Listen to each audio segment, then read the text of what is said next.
connected. Last time on Races to Places, Lyndon and Basil made camp on the beach.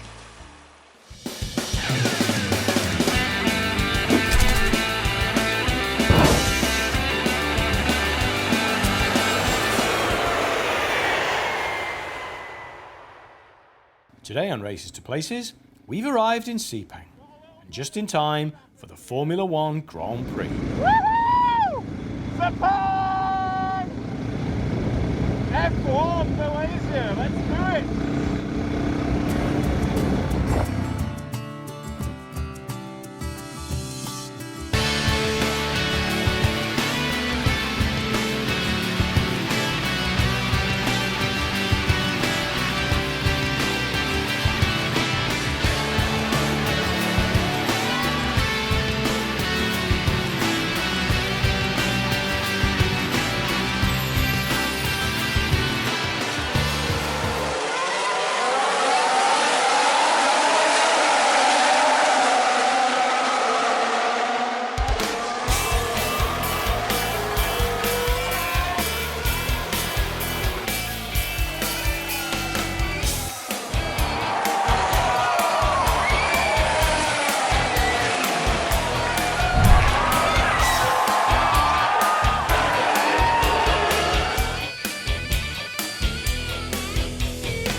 Just in a hardware store trying to get my some spare keys cut because I'm on my last set as a result of breaking them. So, but I have European padlock and it's hard to find the blank for the key, so we're trying. From Formula One to key cutting, it's all precision with Lyndon.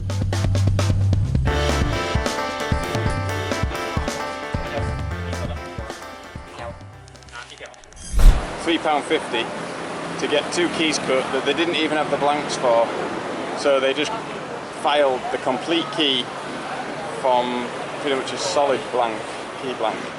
Pretty impressive stuff. In the Cameron Highlands, that's where we're heading for tea and scones this morning. It's time for a cup of tea, and there could be no better spot to find one than a tea factory.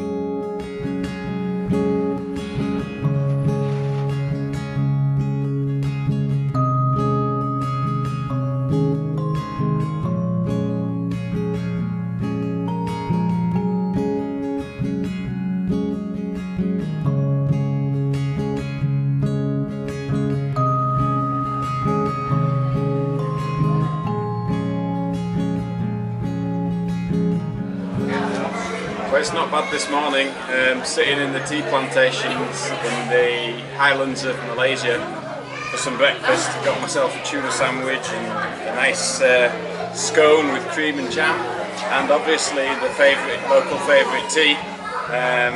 So I'm just going to enjoy my breakfast sitting here in the tea plantation.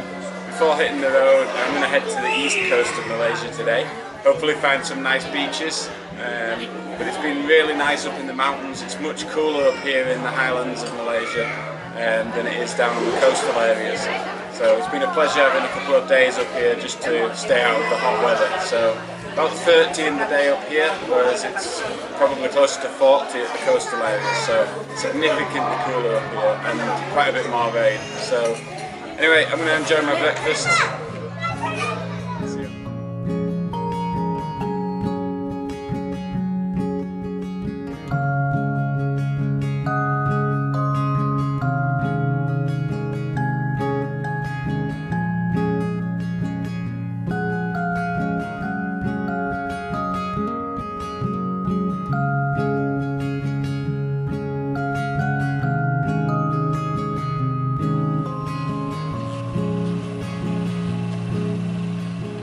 So I've just arrived at the scene of total destruction here.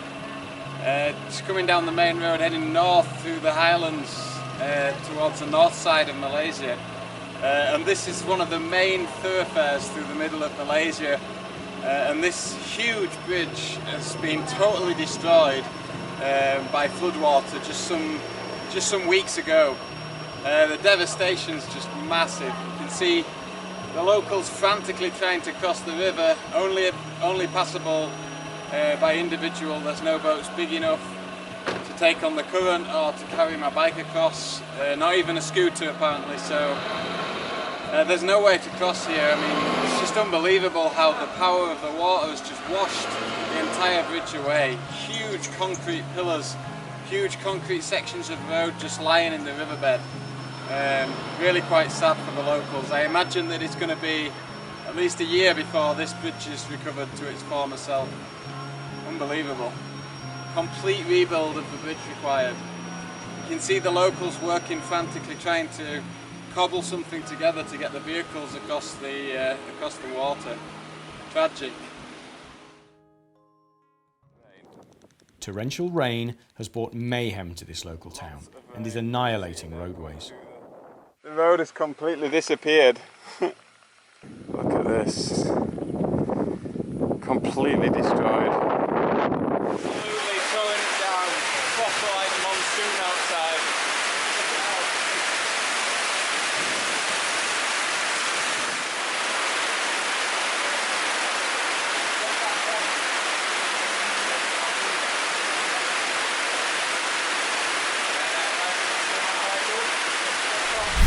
So I just turned up in this random town, and a load of sports bikes pulled up next to me, like revving their engines and everything.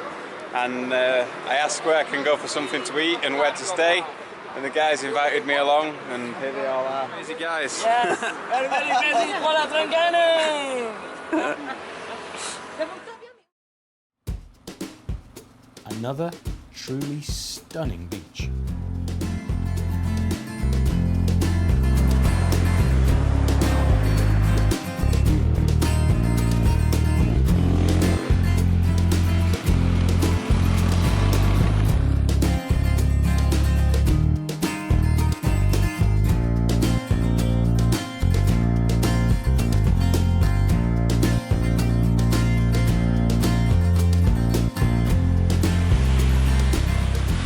Absolutely glorious day here on the east coast of Malaysia.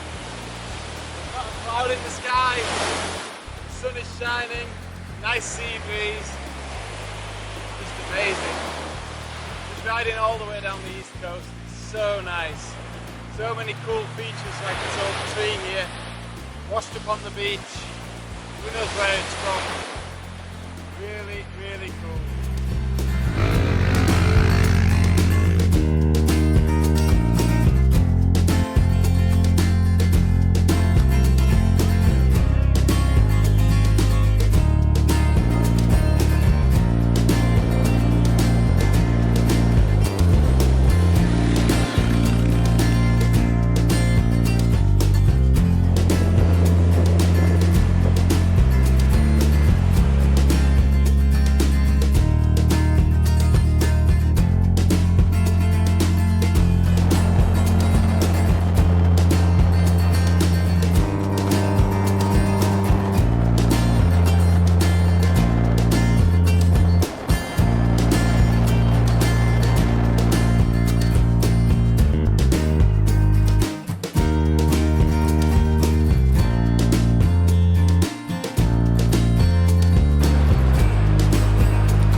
This is Shaun, a fellow adventure rider and a friend of Mr. Poskitt. He has definitely got the moves, like Jagger too.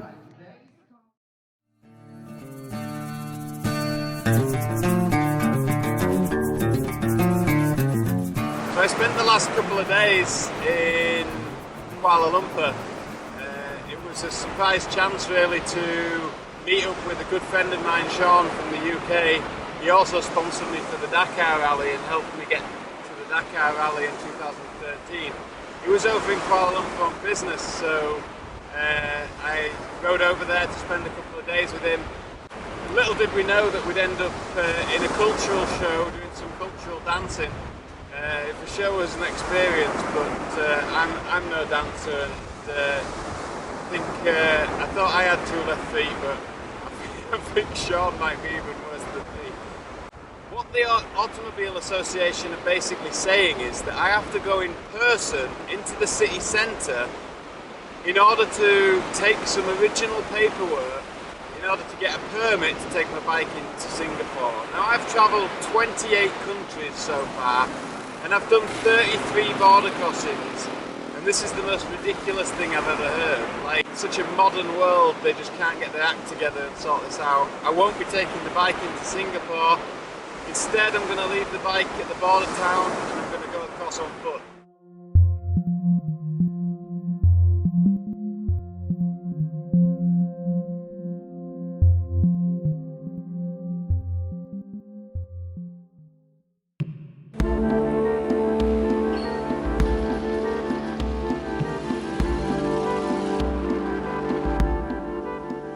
Rumour has it, if you're an adventure motorcyclist, when you arrive in Singapore, you give the lady on the Red Ducati a call, and she will show you the sights.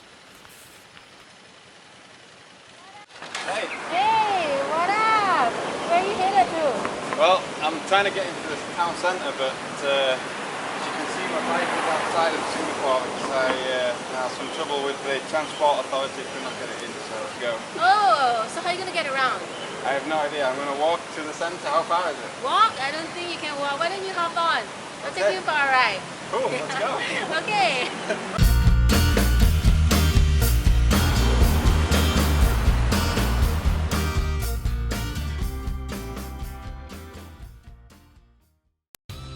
Next time on Races to Places, we'll be into season 6, where we'll find out how Lyndon's tour of Singapore with a lady on the Red Ducati went.